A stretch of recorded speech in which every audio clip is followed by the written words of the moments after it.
The moment I married Daniel, I knew his mother, Evelyn, didn't like me. She had made that clear during the wedding planning, nitpicking every detail and dismissing my ideas as if I were some outsider trespassing on her perfect family. But Daniel loved me, and I thought that was enough. For a while, I tried to ignore Evelyn's snide remarks and her constant need to control everything in our lives. I told myself it was her way of showing she cared, even though it never really felt like care, more like domination. Everything changed a year into our marriage when I received an inheritance from my Aunt Margaret. Aunt Maggie had been more like a second mother to me after my parents passed away, and her sudden death left me heartbroken. I wasn't expecting to receive anything from her estate, but when the lawyer called, he explained she'd left me $150,000 to follow my dreams. It was overwhelming, and I felt a mix of gratitude and guilt, knowing she had saved this for me. Evelyn, of course, found out. Daniel must have mentioned it. He didn't understand the concept of keeping things private, especially from his mother. The day Evelyn came over uninvited, wearing her usual forced smile, I knew something was up. "Lauren, sweetheart," she said, her tone dripping with feigned warmth. "I heard about the inheritance. Such a blessing, isn't it?" I nodded cautiously. "It is." Aunt Maggie was very generous. "Well," Evelyn sighed dramatically, clasping her hands together. "I hate to bring this up, but the family estate has hit a bit of a rough patch. You know how these old properties are, constant repairs, maintenance. And with the economy the way it is," she trailed off, letting her words hang in the air like bait on a hook. I didn't bite. "That sounds stressful, Evelyn. I hope you and Mr. Preston can figure it out." Her smile faltered for a split second before she quickly recovered. "We could if we had a little help. I know it's asking a lot, but you're part of this family now. This estate is Daniel's legacy, after all. A small portion of that inheritance could make all the difference." I was stunned. I didn't know what to say, so I mumbled something about needing time to think. Over the next few days, Evelyn ramped up the pressure. She visited constantly, dropping hints about the estate's importance and how it would one day belong to me and Daniel. Daniel, ever the peacemaker, urged me to consider it. "It's for the family," he said, as if that made it okay. Reluctantly, I agreed to give her $100,000. I told myself it was the right thing to do, that keeping the peace was more important than the money. Evelyn acted grateful, but the way her eyes lit up when I handed her that check gave me a bad feeling I couldn't shake. It didn't take long for the truth to come out. A few weeks later, I overheard a conversation between Evelyn and one of her friends while they thought I was out of the house. "Oh, the estate is fine," Evelyn laughed. "That money went to something much more fun. You should see the necklace I bought, it's stunning. And I've got a trip to Paris booked for next month." My blood ran cold. I confronted her that same day, but she just laughed in my face. "What's done is done," she said smugly. "You'll get over it." But I didn't get over it. I started digging and found out that Evelyn had a history of manipulating people for money, including her own relatives. Furious, I decided to take matters into my own hands. I hired a lawyer and uncovered documents showing Evelyn had lied about the estate's financial problems. Armed with proof, I not only sued her to recover my inheritance, but also exposed her schemes to the rest of the family. Evelyn's reputation was destroyed. Her so-called friends abandoned her, and Daniel, finally seeing his mother's true colors, stood by my side. The court ruled in my favor, and I got my money back, along with a sense of justice. Evelyn still tries to contact Daniel occasionally, but I've made it clear she's no longer welcome in our lives. She can keep her estate and her lies. I have no use for either. What I do have is my dignity and the knowledge that I won't let anyone, not even family, take advantage of me again. After the court ruling, I felt a mixture of relief and anger. Evelyn had been publicly exposed for her manipulation, but the emotional toll she had taken on my life couldn't be undone. The trust one had placed in Daniel's family was shattered, and I knew I needed time to heal. Daniel, for his part, was deeply apologetic. He admitted he should have seen the warning signs earlier and regretted pushing me to give in to his mother. While I appreciated his support during the legal battle, I couldn't ignore the cracks that Evelyn's schemes had caused in our relationship. One evening, as we sat in the living room, Daniel turned to me, his face etched with worry. "Lauren, I've been thinking maybe we should move. Start fresh somewhere else, away from my mother and all the drama." I looked at him, surprised. The idea was tempting. A new city, a new home, and a chance to rebuild our lives without Evelyn's looming presence sounded like exactly what I needed. But a part of me couldn't help but wonder if running away was the solution. "I don't know, Daniel," I said cautiously. "Moving won't fix everything. We need to work on us first." He nodded, understanding. "You're right. I'll do whatever it takes to make things right." In the months that followed, Daniel and I attended counseling to address the lingering issues in our marriage. Slowly, we began to rebuild our relationship. I also took steps to protect myself financially, setting up a trust for my inheritance and ensuring no one else could access it without my consent. It was empowering to take control of my life again. Evelyn, on the other hand, spiraled into isolation. The lawsuit and subsequent fallout had left her with few allies, and her extravagant lifestyle quickly caught up with her. I heard through the grapevine that she had to sell her jewelry and cancel her Paris trip to cover her mounting debts. Part of me felt vindicated, but I also pitied her. She had spent her entire life chasing wealth and control, only to end up alone. One day, out of the blue, Evelyn showed up at our doorstep. I froze when I saw her standing there, looking far less composed than usual. Her designer clothes were wrinkled, her makeup smudged, and her eyes hollow. She was a shadow of the woman who had once gloated about her manipulations. "Lauren," she began, her voice trembling. I'm sorry. I was wrong. I've lost everything, and I know I don't deserve your forgiveness, but I'm begging you. Please, can we talk?"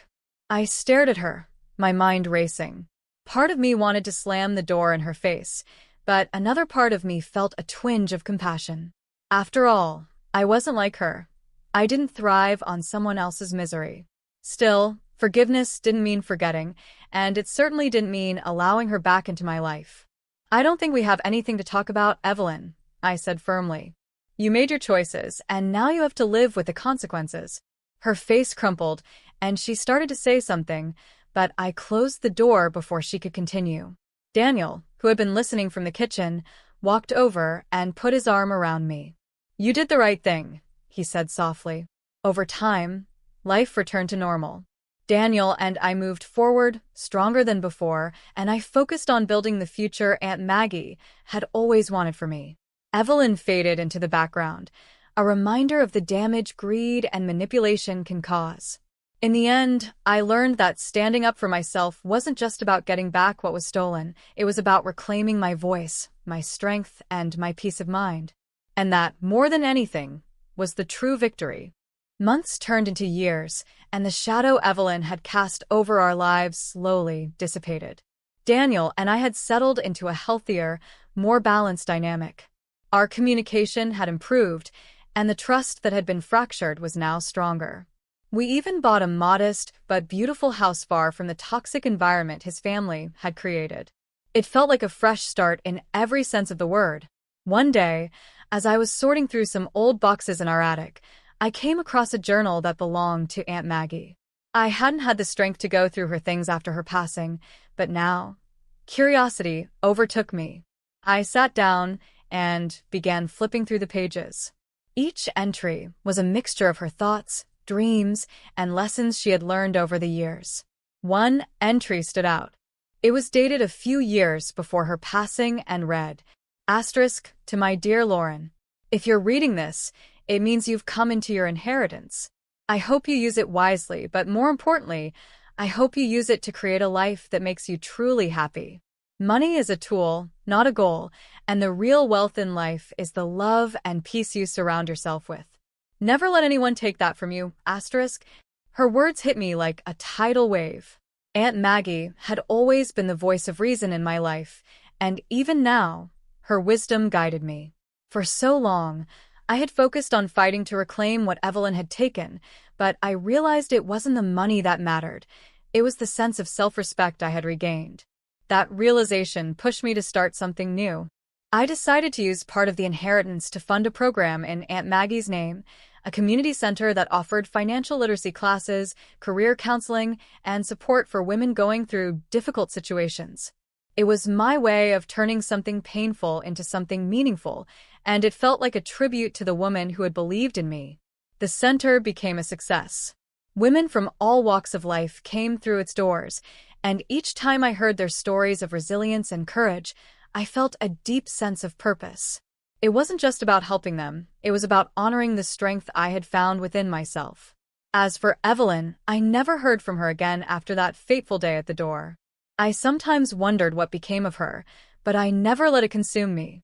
Daniel made peace with the estrangement, realizing that some relationships, even familial ones, are better left in the past. Life wasn't perfect. It never is, but it was mine, and I had built it on my own terms. Aunt Maggie's words stayed with me, a reminder that the best revenge isn't just reclaiming what was lost, but thriving in spite of it. And that's exactly what I did. Years later, the community center named after Aunt Maggie grew beyond anything I had imagined. What started as a small operation evolved into a thriving organization that not only helped women but also provided scholarships, mentorship programs, and even childcare services for struggling single parents. It became a beacon of hope for so many, and every time I walked through its doors, I felt a surge of pride. Aunt Maggie's legacy had become something beautiful, something that changed lives. Daniel supported me every step of the way. While his relationship with Evelyn had ended, he found solace in building a life centered around kindness and honesty. We had learned to prioritize what mattered most, our relationship and the values we wanted to uphold. One afternoon, as I was reviewing applications for a new mentorship program, I received an unexpected call. The voice on the other end was hesitant, almost unrecognizable. "Lauren," the voice said, "it's Evelyn." I froze. My immediate reaction was to hang up, but something in her tone stopped me. It wasn't the sharp, commanding voice I remembered. It was soft, almost pleading. "What do you want, Evelyn?" I asked, keeping my voice steady. I don't deserve your time, but I've heard about the center. What you've done is extraordinary." She paused, as if choosing her next words carefully. "I'm calling to apologize for everything." Her words took me by surprise. Evelyn was the last person I expected to admit fault. Part of me wanted to lash out, to remind her of the pain she had caused, but another part of me, the one shaped by Aunt Maggie's teachings, chose a different path. "I appreciate that," I said cautiously. "But an apology doesn't erase the damage you've done." "I know," she said, her voice cracking. "I've lost everything, Lauren. My friends, my reputation, even Daniel. I just wanted to say I'm sorry before it's too late." I didn't ask what she meant by too late. I didn't want to know. Evelyn had made her choices, and while I had found peace, I wasn't ready to let her back into my life. I told her I wished her well, then ended the call. Later that evening, I told Daniel about it. He listened quietly, his expression unreadable. When I finished, he simply said, "You handled it better than most would have." From that moment on, Evelyn became nothing more than a distant memory. Her chapter in my life was truly closed. As the years went on, Daniel and I continued to build our lives together. We started a family, and the lessons I had learned through my struggles with Evelyn became the foundation of how I raised our children. I taught them about boundaries, self-respect, and the importance of standing up for what's right. One day, as I watched our daughter play in the backyard, I thought about Aunt Maggie. She would have loved this. The life I had built, the person I had become. Her wisdom had been my guide through the darkest times, and now, her legacy was alive not just in the center that bore her name, but in the strength I had found within myself. Evelyn's greed may have tried to break me, but in the end, it only made me stronger. And that strength was the greatest revenge of all.